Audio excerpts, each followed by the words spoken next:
Halo para skipper dimanapun kalian berada, semoga sehat-sehat selalu ya. Oke, tutorial kali ini yaitu membuat akuarium dari meja plastik atau barang-barang bekas ya. Nah, konten ini sudah saya pernah upload, tetapi saya jelasin belum terlalu detail ya. Dan jika kalau kalian mau nonton, bisa simak di tutorial saya atau di channel saya, atau cek di link di kolom deskripsi. Oke, kita lanjut aja ke pembahasannya. Nah, di sini udah kebentuk ya akuarium ini seperti ini ya. Nah, di sini kaca saya pakai kaca 5 mili dan saya silen awalnya, baru saya pakai epoksi. Nah, jangan kemana-mana, di sini saya akan jelasin gimana caranya untuk ngelem kacanya. Oke kawan-kawan, di sini saya memakai epoksi ya. Epoksi itu dempul. Nah, itu dempul ini bisa digunakan biasanya para kapal-kapal, dia menggunakan dempul-dempul ini. Dan ini anti air ya. Jika kalau pakai di penampungan air, nah bisa di bak-bak seperti itu ya kalau ada yang bocor. Nah, ini lebih kuat ya untuk mendempul lubang-lubang atau membuat akuarium. Nah, seperti itu ya. Oke kawan-kawan, di sini untuk cara mencampurnya epoksi ini yaitu 1:1 ya. Jadi sama-sama ukurannya seperti itu ya. Usahakan sampai benar-benar tercampur dengan baik ya, agar supaya jika kalau kalian untuk proses mendempul itu jauh lebih bagus. Nah, seperti ini ya. Usahakan sampai benar-benar kecampur satu sama yang lain seperti ini ya.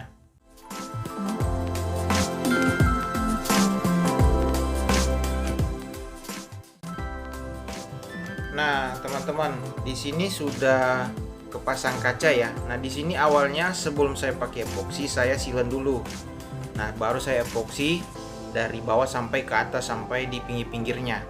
Nah, pasti banyak yang bertanya kenapa nggak silen semua. Nah, karena di sini kalau silen dengan plastik itu biasanya kalau cuma pakai silen, berapa hari kemudian dia pasti akan renggang karena kaca itu sering memuai waktu dia panas atau dingin, dia memuai ya. Jadi alangkah baiknya pakai epoksi agar supaya mengatasi kebocoran. Nah, di sini sudah saya epoksi udah berapa persen ya, dan di sini terdapat ada bolong-bolong lagi saya epoksi. Dan jika epoksi itu jangan terlangsung banyak-banyak ya, dikit-dikit dulu sampai campur 1:1, sedikit-sedikit baru dicampur lagi, baru didempul seperti ini ya. Jadi epoksi itu tidak mubazir di saat kalian mau dempul di posisi mana, agar supaya kalau pakai habis barang itu langsung habis dan bisa kepakai. Sayang kan kalau misalnya belum apa-apa udah kering dulu dempulnya seperti itu ya. Nah, di sini juga untuk cara epoksinya, terlebih dahulu itu celupin jarinya ke satu wadah air, baru pegang epoksi agar supaya epoksi itu tidak lekat pada tangan kalian atau jari kalian ya, seperti itu yang saya udah contohin di video tadi.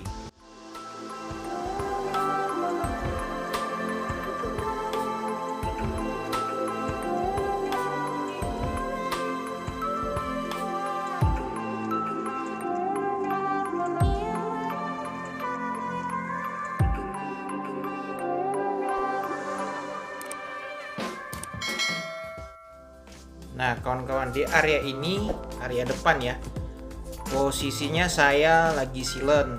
Nah, menggunakan lakban kertas ya, agar supaya silennya tidak merembet di kaca dan juga di meja plastik ya. Nah, meja plastik ini udah saya pilox ya, udah saya pilox menggunakan pilox warnanya warna gold ya, kuning gold. Nah, cara silennya seperti ini, bisa kalian simak ya di video ini. Terus jangan lupa untuk merapihin silennya menggunakan air sabun agar supaya tidak lengket di jari kalian. Nah, seperti itu ya. Jadi celupin di air sabun, baru dicoel gitu atau dirapihin dengan jari. Seperti itu ya. Nah teman-teman, di sini area yang sudah saya silen, saya copot lakban kertasnya, dan yang saya silen ini posisinya silennya tidak rapi ya, jadi saya silen lagi seperti itu ya. Oke kawan-kawan, kita masuk ke pengecatan atap yang berada di tank akuarium saya atau tank meja plastik ini. Nah atap sini saya ngecat ya, nanti sebentar di next video ntar saya jelasin gimana caranya pembuatannya dari bahan-bahan apa ya. Di sini proses pengecatan dulu ya. Dan di sini saya menggunakan cat minyak yang 10 ribuan yang paling kecil itu. Dan di sini warnanya merah dan coklat tua ya.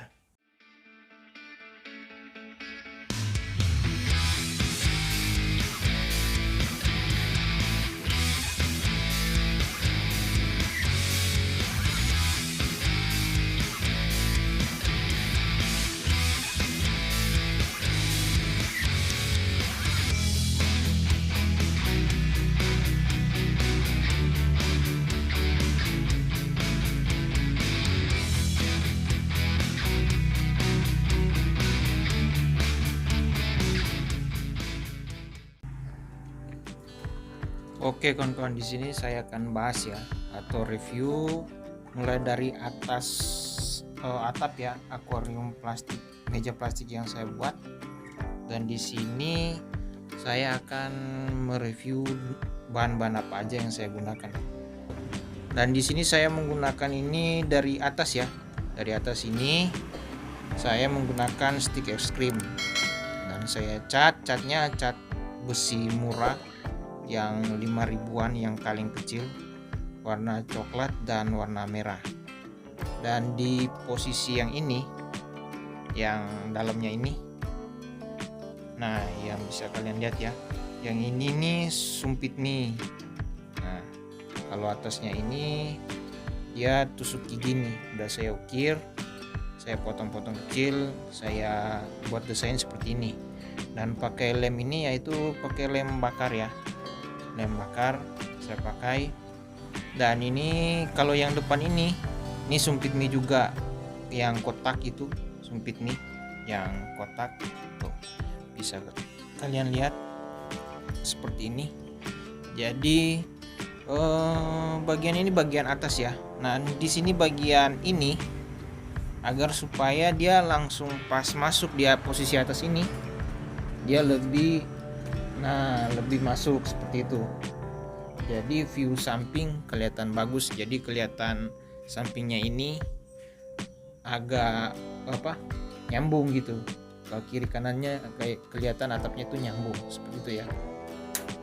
Dan area dalam seperti ini. Jadi saya buat dulu seperti nyambung-nyambung dan menggabungkan stick es krimnya satu sama lain, baru saya ukur sesuai dengan kebutuhan atau sesuai ukuran segitiganya ini.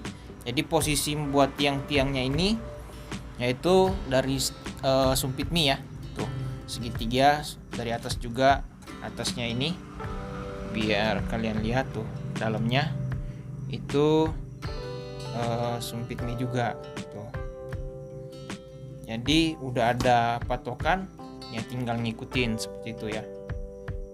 Nah sekarang saya review bagian bawah ini ya, agar supaya kalian bisa paham juga seperti itu.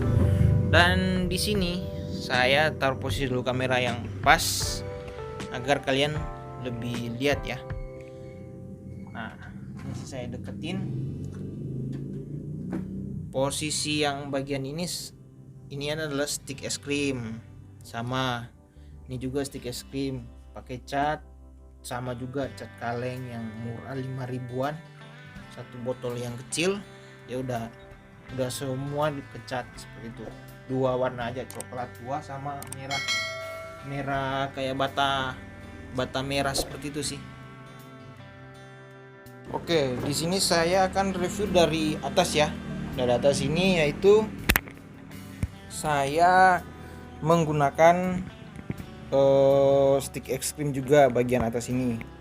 Nah, tuh bisa kalian lihat seperti ini. Dan di sini stik es krim. Dan di sini ini, jadi saya bentuk dulu tahapnya pembuatan bentuk seperti tutup saji ya, tutup saji yang zaman dulu itu yang kayak ada rotan, itu pembuatan dari rotan seperti itu. Jadi saya buat kayak seperti itu ya. Nah, di sini saya pakai sumpit mie juga, tapi ini bahannya plastik. Lemnya itu pakai lem bakar juga, sama semua pakai lem bakar semua di sini. Nah, nanti saya review juga bagian dalam ya. Dan di sini sama juga prosesnya, sumpit mie bagian dalam. Nanti saya review juga. Di sini sama, di sini stik es krim juga. Dan di sini kalian bisa lihat tuh stik lemnya, lem bakar ya. Dan saya udah cat ini. Dan di sini saya mulai balikin biar kalian lebih paham juga. Nah, seperti ini bagian belakangnya. Nah, di bagian sini, nah, misalkan ini kayak buat rumah atap rumah, jadi strukturnya seperti ini. Dasarnya dari awal dari sini dasar. Jadi ini juga sumpit mie yang plastik ya, tiangnya atasnya seperti ini. Jadi tinggal ngikutin, ini juga sumpit mie plastik sama. Dan kalau udah jadi seperti ini, saya baru pasang tiang-tiangnya. Nah, tiang manfaat dari ini, nah tiang yang berada di sini, nah ini posisi akan pasang di kaki meja ya, meja plastik. Jadi dia masuk di dalamnya seperti itu. Oke kawan-kawan, di sini pembahasan tentang atap akuarium sudah ya saya jelasin ya. Oke, kita lanjut ke next videonya. Oke kawan-kawan, ini sudah masuk ke tahap perendamannya. Nah, di sini saya akan menjelaskan sedikit step by step ya. Nah, sebelum kalian masuk ke tahap perendaman ini dan kalian masuk cara epoksinya dan proses sealant. Nah, awalnya proses sealant dulu ya. Proses sealant kaca dan meja plastiknya atau media plastiknya. Jadi di sealant dulu agar supaya mudah untuk epoksi. Nah, proses tahap masuk ke tahap epoksi itu harus benar-benar sealantnya kering dulu, minimal seminggu atau 5 hari udah cukup ya. Udah cukup kering juga. Habis itu kalian bisa masuk ke tahap epoksi. Nah, pakai epoksi ini minimal tahap pengeringan itu harus 2 minggu ya. 2 minggu, seminggu lah, udah paling lebih cepat seminggu udah kering itu. Baru kita masuk ke tahap perendaman seperti ini. Nah, kalau kalian langsung masukin ikan, kasihan ikannya bisa mati karena zat-zat kimia pada epoksi dan sealant berbahaya seperti itu ya.